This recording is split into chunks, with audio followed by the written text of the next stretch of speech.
Today we're going to talk about the Battle of Wagram. Wagram. We're going to try and wrap our arms around this big epic battle in 1809.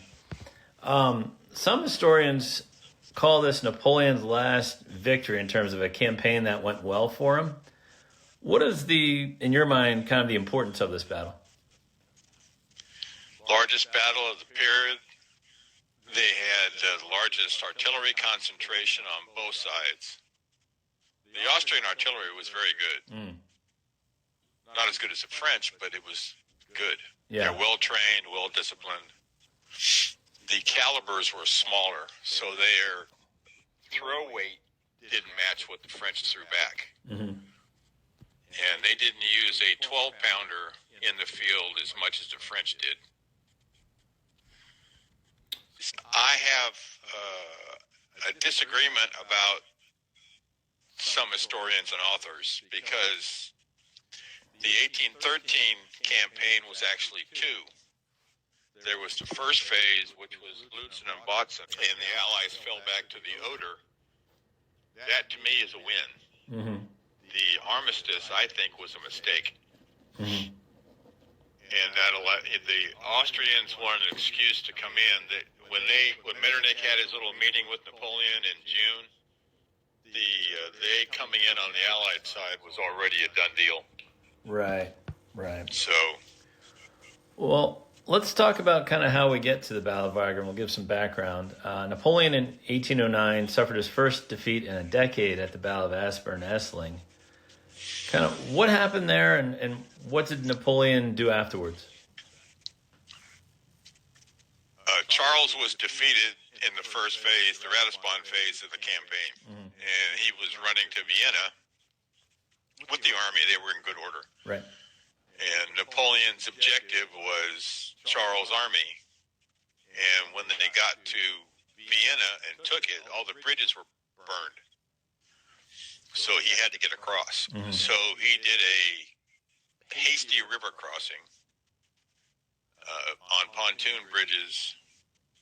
And the Austrians were very good. They were launching vehicles down the river and were breaking the bridges. Yeah, windmills and everything that they could find to break bridges. Yeah, all fire ships. Yep. Second day of the battle, Napoleon was attacking, and Davout was supposed to cross, and that would have sealed it. Mm-hmm. But bridge went, and Napoleon kind of went, "Yeah, okay, we're done."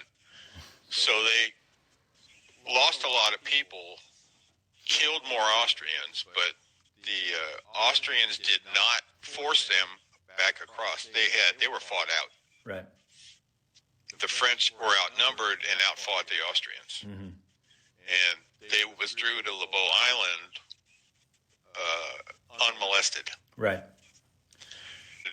No, you're right. And, I mean, as you mentioned, Napoleon lost a lot of good officers, Marshal Lannes among others. But Archduke Charles and the Austrians also suffered heavily. So there's kind of this 6-week lull between Aspern-Essling and Wagram. Can you kind of describe what Napoleon's doing, what the Austrians are doing in that lull? The Austrian cavalry and artillery never regained their efficiency. They had a lack of horses. Mm-hmm. Napoleon drew stuff from every place he had to. Eugene showed up with the Army of Italy, and they trained and got better on Lebeau and surroundings. And they gained control of the river with a gunboat squadron manned by sailors. Mm-hmm. And they built better bridges which were protected from floating objects. Mm-hmm. And they were going. Charles had fortified the old Aspern-Essling line, but Napoleon went to the right to cross, but Charles had already withdrawn to the Wagram Markgrafenseidel line. The army got across, and Napoleon had about 50,000 man advantage and a little bit of advantage in guns. He left Rainier on Lebeau with heavy artillery and siege weapons for artillery support. But the crossing was very well organized, well executed. Berthier had a lot to do with that. Yeah, Marshal Bernadotte. Yep. And it was just well done. Yeah, well planned, well executed. I've read many articles, and historians kind of criticize Archduke Charles for not pressing his advantage and attacking that island of Libau, but the Austrians had to lick their wounds too, right? They had to, get reinforcements in, and so it's not like they were really able to press their advantage. I don't think at this time. Well, the basic thing I found, besides they assembled the largest field battery, they had 200 guns in line, which pounded Laon and the Guard, and they weren't leaving. You can read what the Guard did in Coignier's memoir. And let me put it this way. If the shoe was on the other foot, the French would have driven the Austrians into the river. Right. And the Austrians didn't even try. Right. Well, let's kind of discuss, let's get up now to Wagram. How much, in terms of total troops on each side, did Napoleon have and the Austrians have? Napoleon had a little over 188,000. Okay. The Austrians had almost 140,000. So there's a difference there. The artillery difference was only about 42 guns. So pretty even there. So yeah, pretty even there. But cavalry, the French had almost twice as many. I went through Jack Gill's orders of battle. Yep. And the Austrians had almost 16,000. The French had a little over 27,000. Okay. And, obviously we talk about notable commanders. We have Archduke Charles on the Austrian side, Napoleon on the other side. But who are some of the other commanders Napoleon brought in for this big battle? Well, Eugene was there. He's the most underrated commander in the period. He was excellent. And you had Davout, Massena, Oudinot. I won't go there. and Marmont had shown up. Yep. Bernadotte was there, which was more a liability than anything else. And Macdonald. Macdonald was still good. Yep. He did a good job. Okay. Yeah, we'll come back to him in a minute. So, yeah, with all that said, I think some of the reconnaissance was interesting. Marshal Massena and Napoleon, is this right? They dressed as sergeants and took a dip in the river to kind of spy the Austrian lines? Probably. Napoleon did personal recce's, and he did it the night before Waterloo.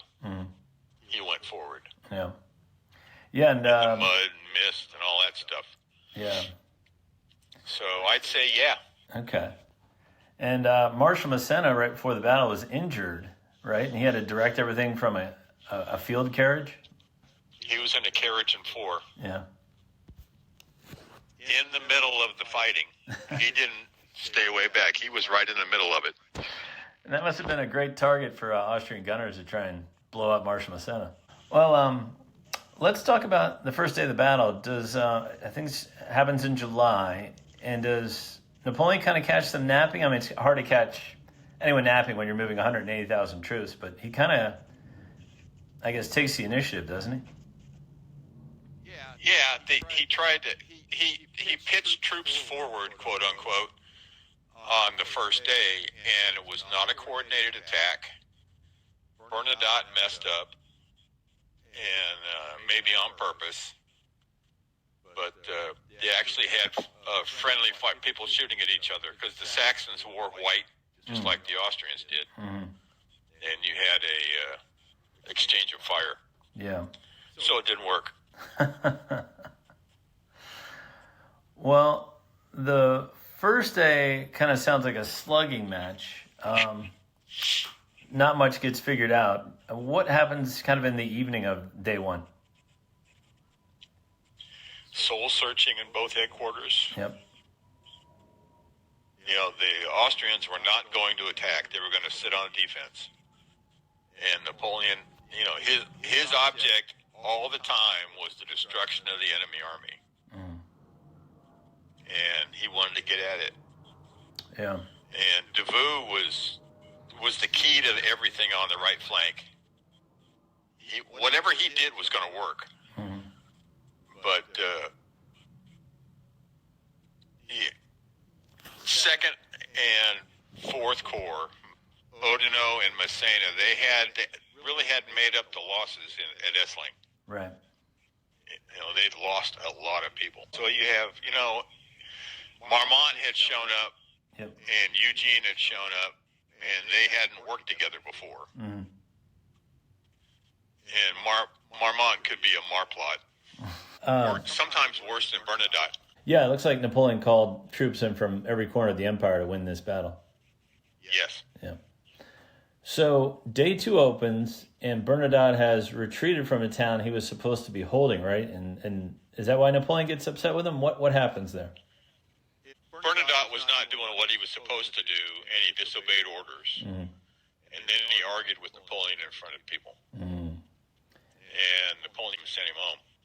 Yeah, and I mean, that's got to be embarrassing. In the middle of a battle, you're being sent home. Well, he had been cut some slack in 1806, right, after his shenanigans there. And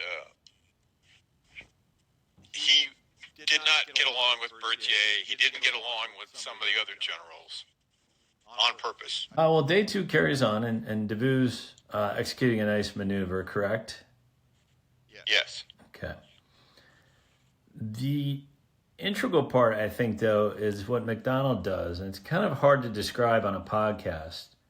So I was wondering if you could walk us through that. And he's not a marshal yet, General Macdonald, and he forms like a giant square, right, to kind of smash the Austrian center? Well, he had to do a penetration of the Austrian line. So the formation was actually a 3-sided oblong with cavalry in the open side in support. And he had to fight on 3 sides going in. So it was heavy. It worked. I mean, the French cracked the Austrian line at the first impact. Right. I mean, they were going to bulldoze, but it wasn't a square and it wasn't a big mass. But That's a lot of historians get that wrong. What it does, though, is it relieves the pressure on the flanks, right, for Massena and Davout to kind of press home. Well, Massena is actually to his right, and he had to cover a change of movement because the Austrians had attacked towards Lobau. And one of the things that Massena stopped him, and so did Renier from Lobau. The artillery just, quote-unquote, swept the plain. I think it's interesting, kind of in the middle of the fray, Macdonald signals to the Guard cavalry to charge, but they don't charge, do they? Well, what happened was Nancity with his cuirassier were in support, and the Guard cavalry was behind them. Bessier led Nancity to attack and immediately got shot out of the saddle. Right. And the Guard cavalry had no commander because Bessiers was their boss. Right. So only 2 people can send them in, right? Bessier and Napoleon. Yeah, basically. Yeah. But they had a commander that could have. Walter was the actual commander of the Guard cavalry, and he sat there. So Macdonald was none too pleased with him. Probably not. Yeah, that's... Macdonald had a talent for sarcasm. Yeah. And Massena's making progress as well here. When does Archduke Charles kind of realize, all right, this isn't working, we have to call in the retreat? When Davout's attack was bending their left flank back on their center. I mean, their left side of the battlefield was falling apart. And Charles knew he'd lost. And he wanted to keep the army intact. Right. Wellington thought Charles was the best Allied commander of the period. Yeah. Which I think is interesting. Yeah, well, I mean, he was certainly talented, and he always gave Napoleon a tough fight. But the fighting doesn't end there, right? There's another follow-up battle at Znaim, correct? Yes. And that's Marshal Marmont kind of catching up to Charles and starting it up again. Yeah. And I think both Napoleon and Charles wanted to end it. Charles wanted to end it after the first phase at Ratisbon. He told his brother, goes, we lost, it's time to get peace, and Francis said no. Mm-hmm. Yeah, and So, they have an armistice there. Let's discuss casualties on each side of Wagram. I know it's pretty horrendous for both.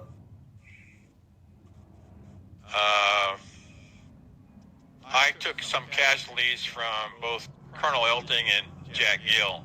Mm-hmm. Colonel Elting has the French at 34,000. Gill has 35,100. Okay. Elting has the Austrians between 40 and 43,000, and Gill has them at almost 39,000. Wow, it's a lot. So that's a lot of people. Yeah, yeah. On the other side of that, though, Napoleon makes 3 battlefield promotions to Marshal, Marmont, Macdonald, and Oudinot. The army jokes this is the spare change of Marshal Lannes. What did you think of these 3 promotions? They all ended up hurting him in 1813 to 1814. Mm-hmm. Yeah. Marmont got a butt chewing when he got promoted. Yeah. Napoleon let him have it. Yeah, he said he's not sure he's worthy of the promotion. Yeah, well, he wasn't. Yeah. As it turned out. Yeah. Yeah. Oudinot was friends with Davout. Mm-hmm. One story I read about them in Poland in 1807, they got drunk one night and were sitting there shooting candles out with pistols. I can see Oudinot doing that. Davout, yeah, I don't know. I don't know. Yeah. Macdonald had been in trouble for a long time. He was fooling around with Pauline and got Napoleon's black book. Napoleon's sister, yeah. Yeah, and then he was sent to Italy to assist Eugene, which he blew up in his memoirs saying, well, I did all this and Eugene got the credit. Well, that's not what happened. Yeah. But he screwed up really bad in 1813 at the Kotzbach. Yeah. Yeah, I've read a lot of Macdonald, and yeah, he wasn't the most talented general, but at the end when everyone was abandoning Napoleon in 1814, like, he was one of the few that remained loyal all the way through the end. Well, he was one of the ones. Napoleon was going to abdicate, but what he wanted was his son being under regency with Mary Louise. Right. And Macdonald, Ney, and Caulaincourt went to Alexander and said, here's what we want to do, and we'll stop. And then word came in that Marmont's Sixth Corps had gone over to the Allies, and that screwed the whole thing. Yeah. Which then the Bourbons came back. Yeah, and I've read that, Talleyrand was even whispering in Macdonald's ear, like, oh, you don't have to go back to Napoleon. He's already abdicated. And Macdonald was like, your words don't affect me.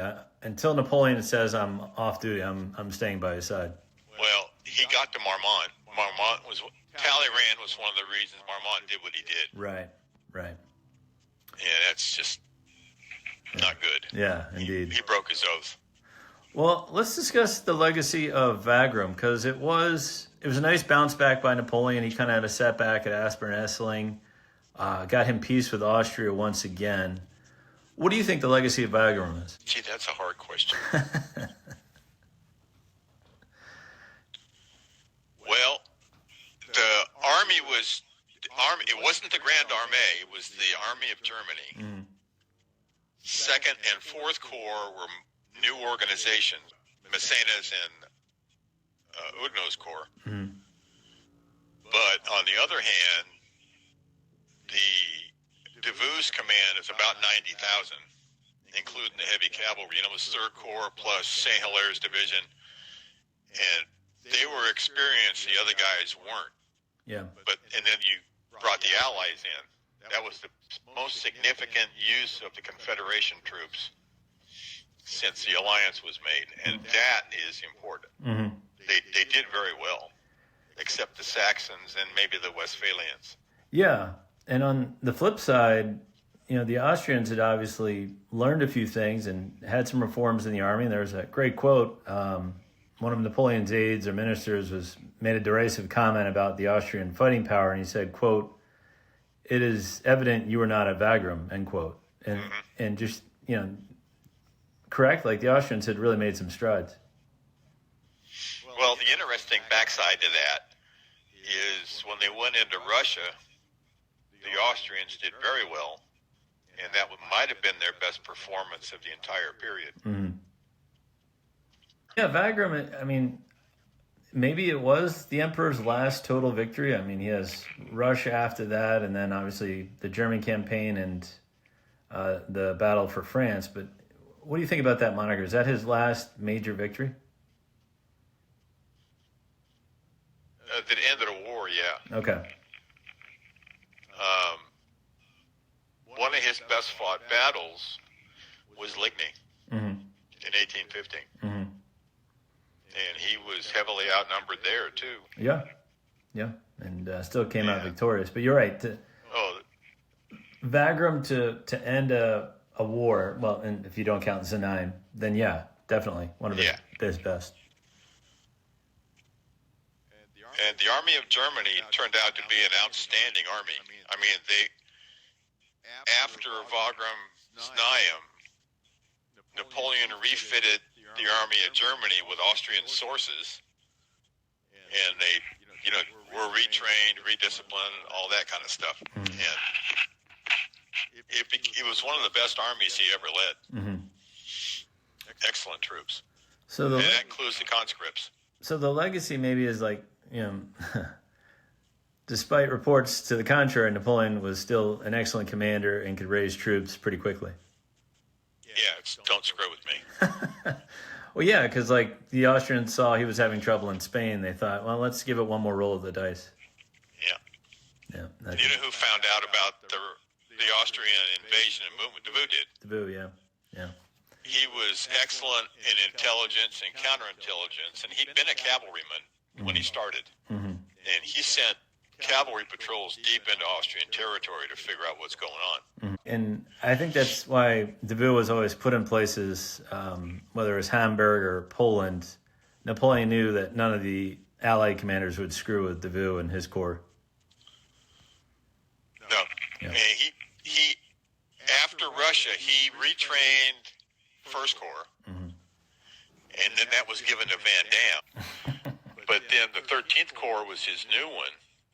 And he actually created a cuirassier regiment from scatterings from the 1st Cuirassier Regiment. 15th Cuirassiers was an actual regiment. Mm-hmm. Yeah. The guy was good. Yeah. I went, when I was in Paris once, I went to Père Lachaise. I wanted to go to the cemetery. Right. And there's a whole section of Marshals. Mm-hmm. And Massena's monument you can see from at the bottom of the hill. It's this big, gigantic, Yeah, it's Massena. You look for Davout, you have a slab. Yeah. And he has all his descendants who were senior French officers buried around him. Yeah. It's impressive. Yeah, that sounds about right. Like, Massena has the big ornate tombstone, and Davout's just a stern slab. Yeah. And, it was all engraved and everything, but it was... Yeah, he wasn't ostentatious, no. Well, I think that's a good summary of the Battle of Wagram. I want to tell my listeners again, please check out Kevin's books on Amazon. They're fantastic. They're excellent reads. They're just, the words pop off the page, and I could not recommend them more. And, Kevin, I appreciate you coming on the show. Anytime. Yeah. Just holler and I'll come back. Yeah, no, my pleasure. And, okay. We'll talk soon.